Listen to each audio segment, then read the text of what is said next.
Olá a todos, sejam muito bem-vindas e muito bem-vindos a mais um painel da Expert 2021. Antes de mais nada, eu queria agradecer a todos que conectaram aqui conosco. É um prazer imenso ter vocês aqui no maior festival de investimentos do mundo. Agora, nesses moldes 100% online e gratuito. Nós teremos conteúdos em todas as nossas redes sociais, além do palco diretamente no site eventoexpert.xpi.com.br. Eu sou a Clara Sodré, analista de alocação em fundos da XP Investimentos, e estarei aqui com vocês nesse painel sobre Asset Allocation, no atual cenário brasileiro e global. E para falar sobre esse assunto, que é de vital importância para a carteira do investidor, queria chamar aqui o Fernando Lobisotto, CIO da Vinci Partners. Olá, Fernando, seja muito bem-vindo, obrigada pela sua presença. É um prazer imenso ter você aqui conosco nesse painel. Obrigado, Clara, pelo convite. Um prazer aqui estar de novo com vocês aqui na Expert, podendo falar um pouquinho de como a gente está enxergando o mercado e falar um pouquinho sobre esse tema que é tão importante para os investidores em geral, que é o tema de alocação de ativos, né? Perfeito, Fernando. Para começar o nosso painel, eu queria pedir para você falar um pouquinho sobre a sua trajetória no mundo dos investimentos e sobre a Vinci Partners. Bom, antes de mais nada, vou me apresentar e depois a gente fala um pouquinho da Vinci. Eu, como a Clara falou, me chamo Fernando Lobisotto, trabalho no mercado financeiro desde o final de 96, então aí já vão quase 25 anos acompanhando os ativos, né, várias classes diferentes de investimento. Estou aqui na Vinci desde maio de 2010 e sou o responsável pelas estratégias líquidas desde fevereiro de 2017. Tá? A Vinci é uma gestora formada em setembro de 2009. A gente gere mais ou menos 55 bilhões de reais em diversas classes de ativos. Acho que isso já tem um pouco a ver com a conversa de hoje. E a gente já nasceu assim, né? Então a gente nasceu com uma história um pouco diferente, querendo realmente ser uma plataforma de investimento, onde a gente investe em 7 estratégias diferentes, porque a gente acha que todas são importantes e todas têm algum papel, alguma função dentro da carteira de um investidor, tanto no curto prazo, quanto no médio prazo e no longo prazo. Né? A gente aqui classifica as estratégias como as ilíquidas, onde a gente tem a parte de private equity, onde a gente investe em companhias fechadas, a parte de real estate, onde a gente investe em fundos imobiliários e também alguns fundos para desenvolvimento. Então, alguns são mais ligados à renda, outros são mais ligados a ganho de capital, né, que acho que é outro tema aí legal para a gente estar separando os investimentos pelas características dele, não só pelo fato dele ser um fundo imobiliário. Depois a gente tem a parte de infraestrutura, onde também a gente tem algumas coisas ligadas a desenvolvimento, não performadas, e outros investimentos que são ligados à renda. A gente investe em linha de transmissão, geração de energia, saneamento, várias coisas desse tipo. Tem a parte de crédito, que a gente tem alguns fundos mais líquidos, né, e outros produtos que têm duração até de 15 anos. E aí, acho que tem uma outra característica para a gente ir pensando, que é essa característica do prazo dos investimentos, do horizonte de investimento, né, que às vezes é um pouco, assim, deixada de lado. E tem a parte dos ativos mais líquidos, que é a parte dos fundos de ações, né, a parte dos fundos multimercados, e a parte de previdência. Então, a gente já nasceu, assim, gerindo todos os tipos de investimento desde 2009, e atualmente a gente está com 55 bi, fazendo a gestão aí, mais da metade de ativos de longo prazo, que eu acho que acaba sendo uma característica também importante para o investidor, porque ele sabe que a gente vai estar aqui do lado dele para o longo prazo. Perfeito, Fernando. Fernando, conta para a gente qual a importância desse processo de asset allocation no processo de investimentos da Vinci. Como é que entra essa análise do atual cenário macro, tanto Brasil quanto global, nesse processo? Bom, o fato da gente gerir recursos em diversas classes de investimentos, acho que já fala por si só. Quer dizer, a gente está acompanhando bastante os aspectos intrínsecos de cada classe, né, para poder tomar a melhor decisão de investimento. E o nosso debate aqui sobre a alocação de capital acaba envolvendo isso tudo, né? Acaba envolvendo, quer dizer, cada oportunidade que a gente enxerga para cada ativo ao longo do tempo. É óbvio que o cenário econômico acaba sendo muito importante, né? Então, eu vou voltar um pouquinho no tempo para a gente, não precisa nem voltar tanto, mas para a gente ver como que isso acaba sendo feito de fato, assim, que a gente enxerga sendo feito e como a gente acha que deveria ser feito, né? Se a gente pegar desde 2015, final de 2015, né, e olhar, assim, o ciclo das pessoas físicas, o que elas acabaram fazendo, né? Primeiro, a gente estava num ambiente de taxa de juro alta, o pessoal foi vendo a taxa de juro caindo, foi migrando para alguns fundos de crédito, depois foi migrando para alguns fundos multimercados, alguns fundos de ações, né? E alguns fundos imobiliários. Até que aí veio o ano passado a crise do Covid, todo mundo meio que mexeu de uma maneira assim muito repentina no asset allocation, né? Nessa alocação de recursos, e migrou todo mundo para quase que a escolha individual de ações. Todo mundo virou gestor de ações, né? E meio que largou o resto.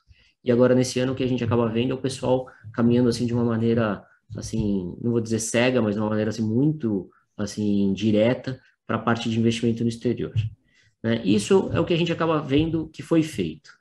Agora, do outro lado, a gente podia discutir o que a gente acha que deveria ser feito e como a gente costuma lidar com esse assunto aqui dentro.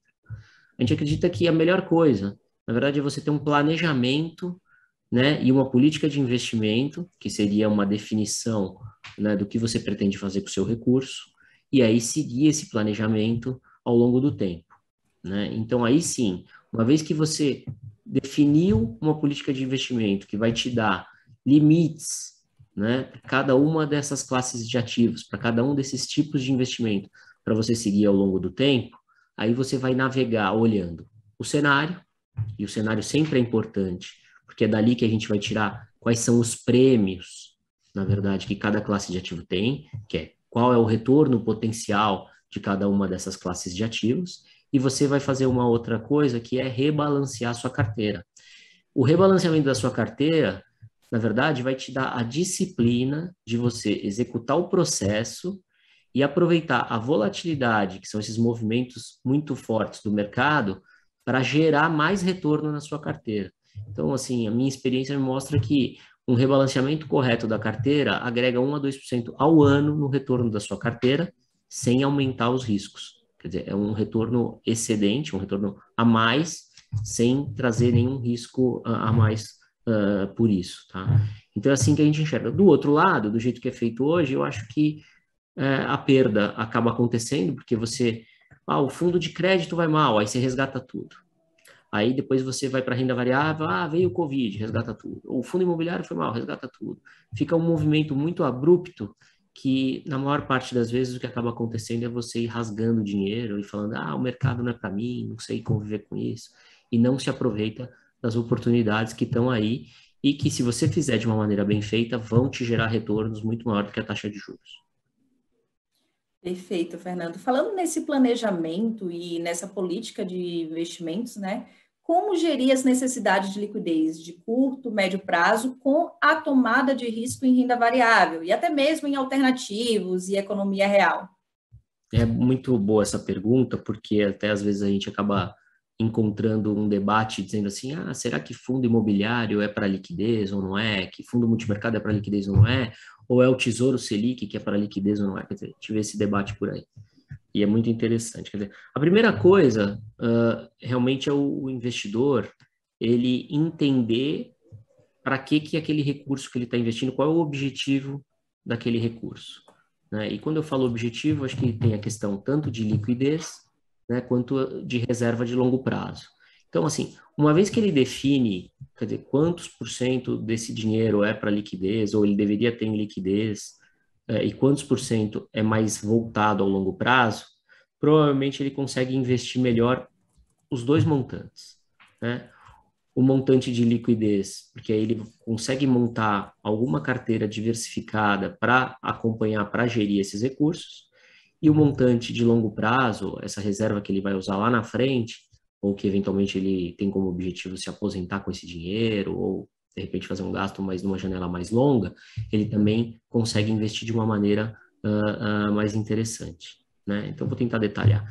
A gente aqui enxerga que as classes de ativos, né, que nem eu falei, quer dizer, a gente aqui faz na 20 gestão de todas elas, ou da maior parte delas, né, elas podem, em geral, ser classificadas, elas têm 3 fatores, assim, que são importantes que explicam o retorno, né. Elas podem ser classificadas como um recurso que é mais líquido e mais ligado à caixa.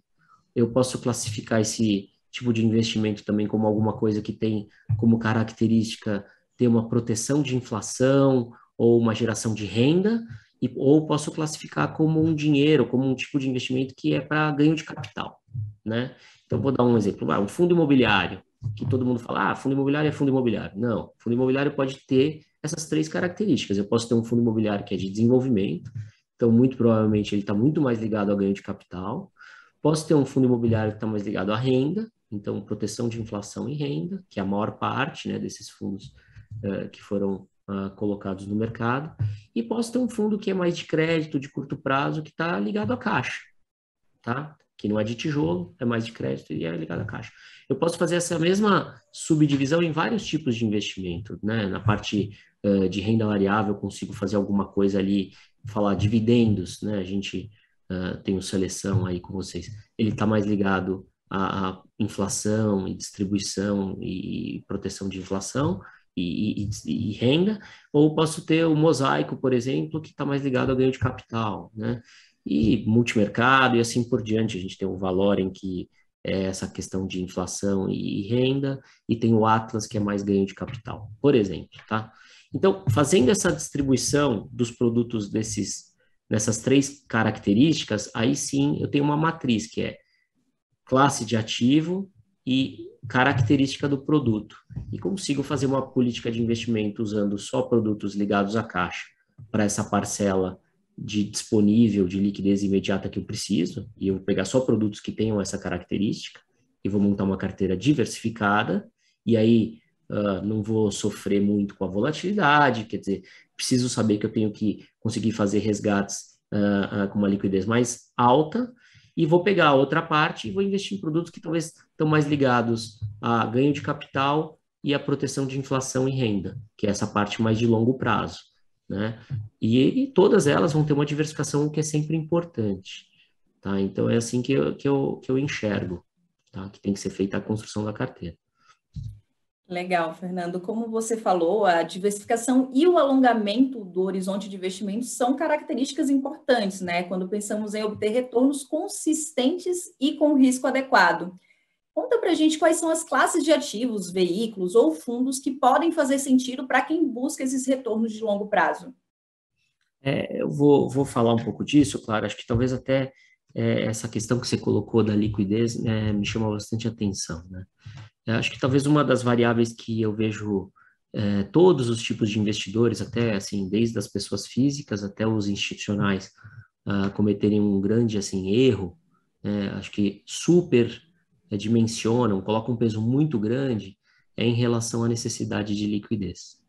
Quanto mais peso eu coloco na liquidez, mais eu encurto meu horizonte de investimento, né?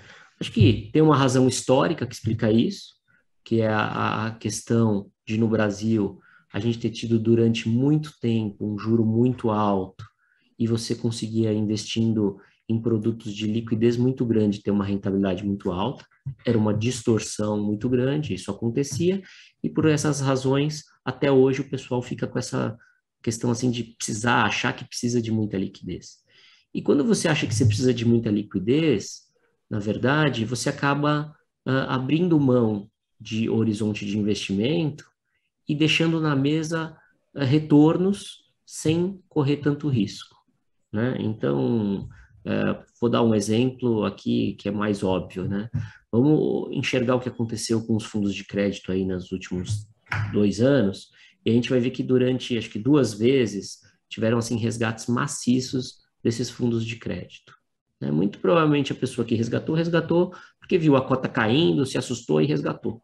Mas provavelmente ela pegou aquele dinheiro e migrou para outro tipo de investimento que ela nem usou o dinheiro, de fato, né? Então ela abriu mão de retorno, resgatou na pior hora possível os recursos e abriu mão de um retorno potencial.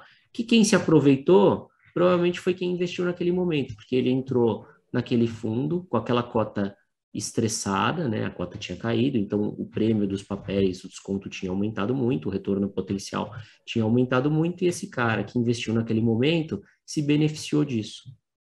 Por que alguém investiu naquele momento? Porque esse alguém viu que, não precisava do dinheiro, dois, que por conta de uma questão técnica, né, de distorção de preço do mercado, ele conseguiu um retorno potencial lá na frente muito maior. E aí, se você olhar do lado do risco, esse cara que entrou no momento que a cota tinha caído, ele correu mais ou menos risco do que o que saiu? Muito provavelmente ele correu muito menos risco, porque ele comprou aqueles papéis, aquela cota com bastante desconto, né? E por que ele que conseguiu se aproveitar disso? Porque, de novo, ele tem um mapa dele de necessidade de liquidez que ele falou, eu não preciso do dinheiro agora, e agora eu vou me aproveitar dessa queda de preço. Isso acontece muito, na verdade, no mercado financeiro, tá? E acontece repetidamente. Então, assim, o mercado financeiro, ele, infelizmente, é muito sujeito ao modismo. Então, quando um tema está na moda, todo mundo vai atrás daquele tema, né? A gente pode aqui falar de vários, e em vários momentos do tempo. Então, teve essa hora do fundo imobiliário, teve a hora de crédito, tem essa hora que todo mundo quer investir em venture capital, quer entrar nas empresas de tecnologia que vão ser as startups e tal, que vão ser os unicórnios, e todo mundo vai atrás disso como se fosse, assim, a chance da vida. E sendo que é muito difícil isso ser a chance da vida, você ser investidor, na verdade, requer muita experiência, muito estudo, e assim, não é para qualquer um, na minha opinião, até é uma profissão assim que envolve dedicação integral, então acaba sendo complicado. Se a gente olhar hoje, isso está acontecendo, de novo, né? Se a gente pegar essa parte de fundo imobiliário, olha o que acontece. Desde fevereiro, março, que nem eu estava falando no começo, as pessoas físicas acabaram saindo, em grande parte, dos fundos imobiliários ali, né, no auge da crise do Covid, e passaram a comprar, investir diretamente em ações, né? E então, o que aconteceu com o fundo imobiliário, por exemplo? Fundo imobiliário, a liquidez caiu bastante, e isso somado ao que tem acontecido esse ano, que é esse aumento do ciclo, ao aumento da taxa de juros, né, para a normalização da política econômica, tem feito com que os fundos imobiliários sofressem bastante. Então, assim, para quem tem um horizonte longo, tá aí uma oportunidade na mesa. Quer dizer, se a pessoa física começar a investir agora, provavelmente ela vai estar comprando ativos bons. Não quer dizer que em um mês ela vai ganhar dinheiro, mas quer dizer que ela está entrando num momento bom, num momento onde assim, essa classe de ativo está sendo pouco olhada. Ela vai comprar ativos bons, a preços muito bons e tem a chance de ter um retorno potencial muito grande, né? Então, assim, essa é uma oportunidade. E tem outras, tá?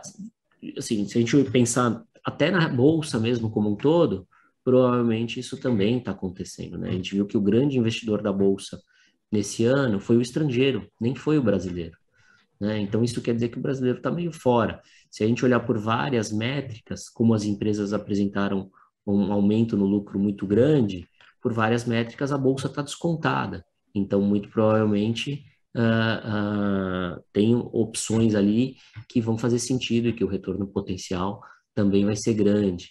Se a gente olhar a parte de crédito, que também eu falei aqui lá atrás, o pessoal acabou abandonando essa classe de ativo, a gente vai enxergar vários papéis, vários fundos com um retorno que vão se aproveitar desse aumento de juro e que vão ter um retorno muito bom à frente.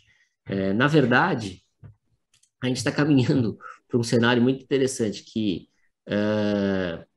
todas, assim, olhando para 2022, né, acho que agora a gente está chegando mais perto do fim do ano, vale a gente olhar para 2022, quando a gente olha para 2022, quase que todas as classes de ativos vão ter prêmios interessantes, tá? Então, todas as classes de ativos olhando aqui do Brasil, provavelmente você vai conseguir investir tendo uma geração de retorno bem legal, tá? Então, a gente olha aqui sempre em termos de juros reais, né, que é o que a gente acha que o investidor deveria estar mirando para formar essa poupança de longo prazo, principalmente para o dinheiro, que é aquela parte 2, que é aquela reserva de longo prazo, não para a parte de liquidez, né? E a gente enxerga que tem prêmios ali de 3, 4, 5% por classe de ativo.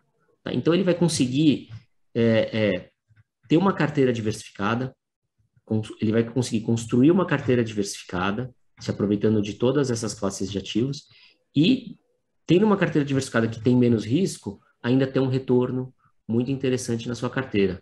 tá? E é totalmente diferente do cenário que a gente viu, por exemplo, no ano passado. Com a taxa de juro baixa, teve essa migração toda para renda variável, e todo mundo falou, meu, se eu quiser ganhar dinheiro, eu tenho que ter renda variável, porque o resto não vai render nada.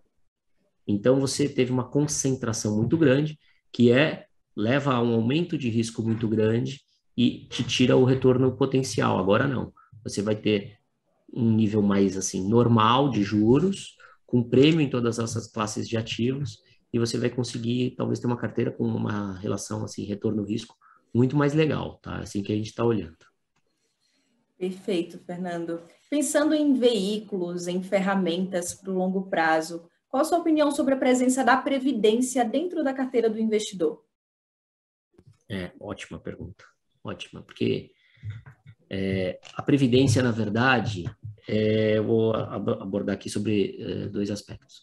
Primeiro que o dinheiro de previdência, pela razão assim do veículo, né, e as vantagens tributárias que você tem, né, que é a questão de você ter o diferimento do imposto e pagar 10% de alíquota só depois de 10 anos, né, já por si só deveriam levar o investidor a alocar pensando no longo prazo. Então, assim, eu estou investindo em previdência, o melhor horizonte de investimento ali, por razões tributárias, é 10 anos, então vou alocar em investimentos que vão maturar em 10 anos e que tenham a melhor relação retorno-risco em 10 anos. Né? E não é o que a gente vê. Infelizmente, quando a gente pega o bolo de dinheiro que tem em previdência, né, das abertas como um todo, a gente ainda vê ali 90% dos recursos ligados ao CDI. Né? E aí você construir um investimento de longo prazo, olhando uma taxa que é diária, que é o CDI, já por si só já está errado. Né? Eu vou falar o seguinte, investi num fundo ali de previdência que deu 120 do CDI. Legal. Se você olhar os últimos 12 meses, provavelmente o seu retorno real foi negativo. Então quer dizer que você perdeu dinheiro para a inflação. E para você recompor isso no tempo, vai ficando cada vez mais difícil. E aí uma pena que isso acontece, porque em geral eu vejo o investidor, ele aloca em previdência e fala, esquece, agora já resolvi meu problema, vou olhar daqui 20 anos. Só que se ele fizer da maneira errada, quando ele olhar daqui 20 anos, ele já vai ter perdido o tempo e esse saldo não vai ter assim se transformado num montante que seja suficiente para ele se aposentar, para ele realizar o sonho dele, né? Então isso que acaba sendo um problema. Mas do meu ponto de vista, é a melhor estrutura para o investidor investir para o longo prazo seria a previdência. E aí ele tem que investir de maneira adequada, olhando esse dinheiro que é essa reserva de longo prazo e alocando talvez nas classes de maior risco, sim. Legal. E pensando, inclusive, nessa alocação, né, de risco, pensando no longo prazo, faz sentido encaixar a previdência dentro da diversificação, separando a previdência só para ativos de renda variável ou colocar diversificado? Como você vê a alocação da carteira como um todo, encaixando a previdência como complementar? Claro, eu coloquei, né, aqueles fatores, né, como ganho de capital, liquidez e renda, né? Tem a questão das classes de ativos e teria esse outro eixo que é o eixo da estrutura, né? Aí você está me dando a oportunidade, assim, de falar que sempre também olhar as questões tributárias é importante. Então, assim, sempre tem aqueles títulos isentos que eu tenho que levar em consideração, né? Porque o que interessa no final do dia é o retorno líquido, não é o retorno bruto, né? Então, assim, é legal você falar da estrutura, que é uma variável a mais para a gente combinar nesse jogo, tá? Eu acho que eu aqui levaria em consideração o todo, quer dizer, primeiro, acho que vem essa questão de separar o que é necessidade de liquidez, o que é dinheiro, o que é investimento de longo prazo. Depois, principalmente para essa parte de longo prazo, entender qual é o apetite de risco, né, desse investidor.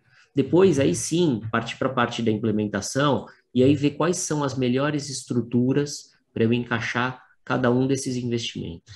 Eventualmente, renda variável, eu já vou ter uma oferta de produtos legais que eu consiga fazer através de veículos de previdência, eu posso fazer através dos veículos de previdência, mas também posso deixar um pedaço direto em fundos ou em ações para justamente a pessoa poder rebalancear a carteira de renda variável, né? Porque se eu fizer tudo via previdência, depois eu não consigo rebalancear, porque se eu resgatar na previdência, eu vou ter uma penalidade muito grande do lado tributário. E faria isso em todas as classes de ativos e faria essa divisão dessa maneira. Então, se tiver um veículo de previdência que é mais ligado à renda, que é bom, eu também faço por ali, deixo um pedaço um veículo, né, aberto para poder, de novo, rebalancear. Eu tenho que sempre pensar no aspecto tributário, o aspecto do apetite de risco, o aspecto da característica de cada produto e pensar que eu tenho que rebalancear isso ao longo do tempo. Tenho que ter mobilidade também. Não quer dizer que não é só porque eu invisto para o longo prazo que eu não quero ter mobilidade, tá? Porque eu tenho que ter como aproveitar essas oscilações do mercado a meu favor, tá? Não é, de novo, a bolsa subiu, eu resgato tudo. Não. É, a bolsa subiu, eu resgato lá 10, 20, 15% do ganho, ponho no bolso, espero a bolsa cair, volto a comprar e vou fazendo esse jogo do rebalanceamento que eu falei que agrega 1, 2% ao ano. Né? E aí, de novo, pensando na questão das estruturas também, que é importante, né, Clara? Perfeito, Fernando. Estamos nos aproximando do final, e aí eu queria uma dica, um conselho para o investidor que está começando a montar a carteira, do que você já viu de experiência que você acredita que dá certo para o investidor que está começando agora no mundo dos investimentos. Eu acho que assim, tem algumas, tá? Primeiro, essa questão da disciplina, tá? É montar uma carteira, não ficar muito preocupado com o retorno de curto prazo. E, assim, então, se você começar construindo direito e fizer bem, assim, de uma maneira sólida esse exercício, né, de quanto é de curto prazo, quanto é de longo prazo, isso já vai te ajudar. E aí você não vai ficar tão, assim, ligado nos retornos de curto prazo, porque o mercado é volátil, a gente vive realmente num ambiente volátil, né? E se você ficar muito preocupado com isso, você vai desmontar essa sua política de investimento no momento errado, isso vai te gerar perdas e aí você não vai conseguir recuperar. O segundo ponto é ter a régua certa, quer dizer assim, as pessoas ainda medem muito o retorno em função do CDI e para um patrimônio, para um recurso que você está olhando no longo prazo, não é a maneira correta, tá? De novo, você achar que você deu 110, 120, 130 do CDI se foi bem ou foi mal, não quer dizer nada. Eventualmente você foi muito bem, eventualmente você foi muito mal. O que você tem que estar preocupado é em fazer essa apuração de resultado e pensar, ganhei da inflação, não ganhei da inflação, e olhar numa janela um pouco mais longa, tá? Essa é a segunda questão. Depois a terceira é que as pessoas também, às vezes, subestimam, é ir ganhando conhecimento no tempo em relação ao funcionamento do mercado, em relação ao funcionamento dos produtos, e aí você vai se sentindo confortável e vai aumentando a sua alocação de risco ao longo do tempo, né? Depois, o quarto ponto é o cuidado com a diversificação, tá? Não existe campeão, não existe produto definitivo, não existe o melhor. No mercado não existe isso. Existe um bom planejamento, existe uma boa execução, que é a implementação da carteira, e existe essa disciplina de seguir esse planejamento, tá? Então, acho que esse é um ponto. Não existe milagre, aquelas coisas que te prometem 3% ao mês, tal. Isso não existe. Pelo contrário, essas promessas, em geral, acabam muito mal, né? Esse é um outro ponto. Depois, o outro ponto interessante é essa diversificação de geografia, diversificação de moedas. Eu acho que acaba sendo também outro ponto importante. Acho que o brasileiro, de uns anos para cá, começou a experimentar mais isso e gostar, né? Isso não é, de novo, a salvação, não quer dizer que você tem que ter 100% do seu recurso fora. A Bolsa Americana também cai, o real também se valoriza, e aí você vai olhar seu patrimônio, você vai ter perdido dinheiro, mas na construção da carteira isso faz sentido. Tá? Eu acho que se o investidor acabar seguindo esses 5 pontos, ele vai ser muito bem sucedido no tempo, tá? Talvez o sexto, só para falar um pouco aqui de nós, assim, é contar com um gestor experiente como a 20 para o longo prazo vai ajudar bastante. Tá? Sensacional, Fernando. Mais uma vez, muito obrigada pela sua presença. Estamos concluindo mais um painel da nossa Expo 2021. Queria agradecer a todos que conectaram conosco. Gostaria de lembrar que os conteúdos eles não acabam por aqui. Acessem o nosso portal, confiram nossa agenda, que foi preparada pensando em te ajudar a investir cada vez melhor. Um abraço e bons investimentos. Obrigado, turma.